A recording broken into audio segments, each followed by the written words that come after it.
Yeah, I remember when I first became homeless, I was 16 years old, and I ended up sleeping in a laundromat for a little while. What happened was my mom's ex-boyfriend, her baby dad, he kicked me out of the house, and he told me that I needed to go make a man out of myself. And I was on the run from a group home. I had a warrant out for my arrest, so I was like living in this laundromat in the same complex where my mom stayed at and him. And he only like moved in on her so he can like, because my mom had like this big settlement she got, so she ended up getting that, and he moved in, and he thought I was in the way and stuff, and he kicked me out. So I ended up on the streets. I ended up getting mixed up with some wrong people, and I got hooked on crystal meth. I started smoking that on a regular. I didn't have much clothes to my name. I went to the Goodwill and I stole some clothes literally at the Goodwill, and I was wearing the same thing all for a long time, just like a couple different pairs of clothes. And my shoes were raggedy. I was doing pretty bad, and everyone that I was hanging out with, they were just sketchy people, and the dope was just making me not think straight, and it was just like I wasn't acting like my normal self. And hanging around these people wasn't even in my character and everything. So I was hanging out with them, and I was roughing it. Everyone knew me as the guy that didn't have anything, like just the transient, the person with barely anything while they had nice clothes, and everyone had good things in life, and just people looked down on me, I guess you would say. And then I ended up getting off the streets because my mom ended up kicking him out, her baby dad. So I ended up going back there, and when I was living there for a little bit, and then like later on when I was 19, I ended up homeless again. Bad living situation, and I didn't have nowhere to go. And my mom wasn't, at that point she was like trying to have her marriage, and she didn't want me living with her and stuff. She's been married for like 12 years, I don't know, since I was 16. So she's been married to this guy. It was like right after her baby dad kicked me out. She got with this other guy, so she wanted her marriage with this guy, and she didn't want me there. So I ended up homeless again. And I ended up I went down by Loaves and Fishes in Sacramento, and I was over there, and I started walking around. I'm looking for, someone to tell me where to get lunch and where I can get, a free shower and stuff. And it was a pretty rough place, like the people there, they weren't really cool, a lot of the homeless people I encountered, they weren't friendly. They were very just standoffish, and like it was just a hard place to be. And it was called Friendship Park, right there at Loaves and Fishes. And it's like this like little courtyard place where they got benches and stuff, and you can get a lunch ticket. So I was there for a minute, and I was back, I went and got a lunch ticket every day. I slept in a field, and it was rough, I was going through it. I was hella skinny. And I ended up, I remember I sat down at this one bench right there at Loaves and Fishes. Like, it was my first week there, and some white boy came up to me. He's like, "Hey man, get out of here. You're in the woodpile." I'm like, "What?" He's like, "Get the fuck out of here." So I jumped up, and I was ready to fight him. And I had all these white guys jump up on me. They're going to jump me and shit. You know what I mean? And like, fucking, I was so angry. I was going to fight them all and shit, and stupid, because I'm really not even a fighter. I like peace, But I was just, I was going through it. I was on the streets, and I had all these people fucking with me and stuff. So I ended up, I had this guy pull me back that was hanging out with me and stuff. He's like, "It's not worth it." And then even a black guy jumped in, was defending them and stuff. And he's like, "Get out of here, get out of here." And just people there weren't really cool with me. And it was just like from the very beginning. Anyways, I was going there for a few months, and then I ended up, I started seeing this girl. She was real pretty, She's a Mexican girl, real thick, and I liked her, we'd smile at each other. She didn't look homeless or nothing. And I ended up getting with her, it took a little bit, but we got together, and she was in like this place called Quinn Cottages. And it was like a program where you have your own like studio. It's like a cottage, it's a cottage, and you get to stay there up to 2 years. But me and her got together, and then I ended up getting my shit straight. We fell in love. We were together for like a year. and then she started smoking dope. You know what I mean? And I didn't like that. You know, I didn't like when she was smoking dope because, you know, it made her appearance look, you know, different. She was losing weight. She was like, you know, just looking pale in the face and everything. And it was just, I just didn't, it was a turnoff for me, you know? So we ended up breaking up. I think she was cheating on me too. It was just a long story, but we ended up breaking up. And then after that, I ended up catching a robbery charge. I did some stupid shit. I wasn't homeless for a while, you know. It was I ended up going to Yuba City. I had my own like a studio apartment downtown. It was like a month motel.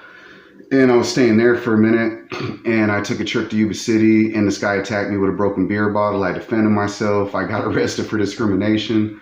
I went to prison. When I got out of prison, I had to parole to an area where all my enemies were, and it was just hard to get on my feet. You know, it was hard to do anything, and you know, like I couldn't like walk down the street without fearing for my life. You know what I mean? It was a bad call. It was just like I didn't want to be there. You know, I didn't have a car or anything, but I still went to, you know, I went to the, you know, to the nearest store. I did what I had to do, but going every single day, catching the bus to get a job, I would have to carry a gun on me because these people wanted to kill me. You know what I mean? They probably still do. I don't really care. It's just been so much shit now. So I don't even give a fuck anymore. But, you know, these people wanted my head really bad, and they all have cars, and I'm on foot and everything. And it was just like, it was rough for me. I ended up getting with this girl. Her family didn't like me because I didn't have a car. It was just a bad situation. They were all threatening me on Facebook, talking hella shit. Me and her ended up breaking up. My mom ended up losing her place where I was staying at. We all ended up homeless, and like we ended up getting this cottage. It was in Del Paso Heights, and it was in this still around the same area where all my enemies were. So I was in the same boat. So I went to the streets. I told myself, I'm going to become homeless. I'm going to go to the streets and try to get my life together. I have a better chance of going in another area to try to get my life together. So I went out to Roseville. I went out there, and I remember before I went there, I talked to this lady that I used to rent. It was called the Barker Hotel, and that's where I was staying at before I got arrested. And I ended up moving to Roseville before, you know what I mean? And, you know, I was a youngster. I did some stupid shit. But anyways, I tried to go back there years later, and, you know, I was like, you know, I talked to the manager. I talked to her on the phone, and she said, I'll let you, you know what I mean, if you're willing to, pay rent and everything, and you're legit, you know what I mean, I'll let you move in rent free. So I'm like, okay, that's cool. You know, I'll go with that. So she said it was guaranteed. I got there, and then she's like, I don't know, you have an intimidating demeanor, and you've been to prison. I told her my story and everything. She's like, I don't want the neighbors to feel uncomfortable. She's like, I have to get back to you, you know. So she was like a Karen, you know what I mean, like definitely a Karen. Like, anyways, so that just went down the fucking drain. So I ended up trying to get a job out there it was in Lincoln at the Waste. And I lasted 2 days because I had blisters on my feet. Everything just hit at once, and I couldn't even walk. I'm fucking there trying to work and everything. People are looking at me all weird because I'm limping, and I got these blisters between my thighs and the bottom of my feet and everything. So that didn't work out. You know what I'm saying? Then I ended up trying to do something else. That didn't work out. I ended up fucking getting arrested. Fucking went to jail. I got out, was homeless again for a while.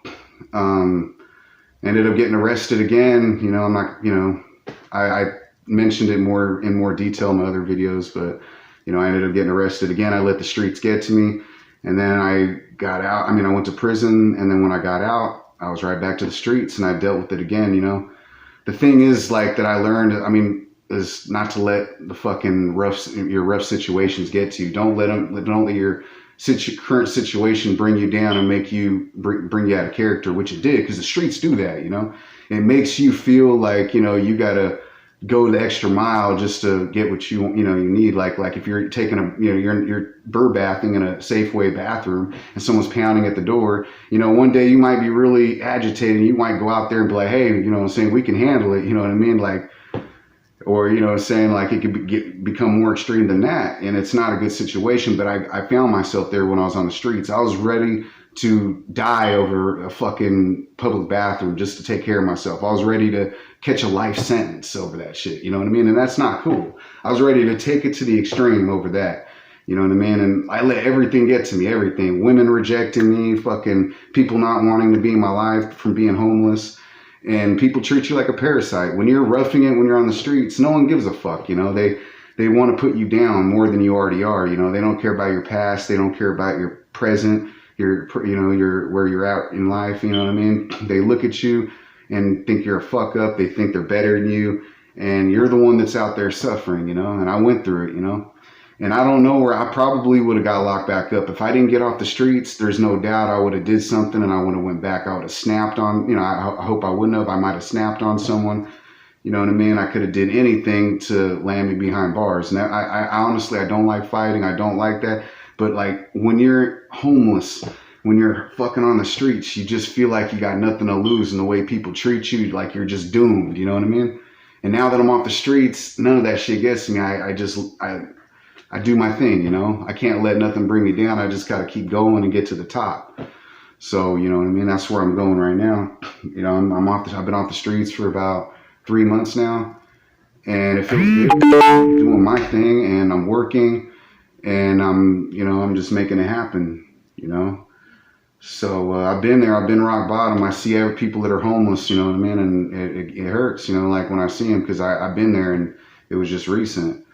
So I do what I can. I give, you know, a couple dollars here and there. I'm poor, but, you know, like it's easy to become homeless. It's easy to end up in that situation, and you never know when it's going to happen. And when you do end up in that situation and become on the streets, you realize who's there for you and who's not. And no one was there for me. My mother is there for me, you know what I'm saying? But no one else was there for me, you know, like people just turned their backs and they didn't want nothing to do with me. And even women that, you know, saying like that I would, talk to, whatever, I would try to holler at and stuff.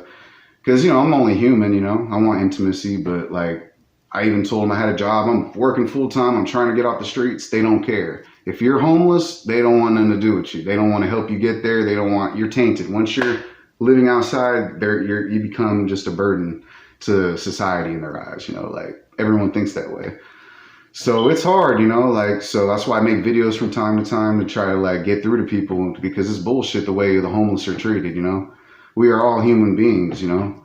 I think it's not right the way, you know, people put people that are on the streets down. It's fucked up, you know.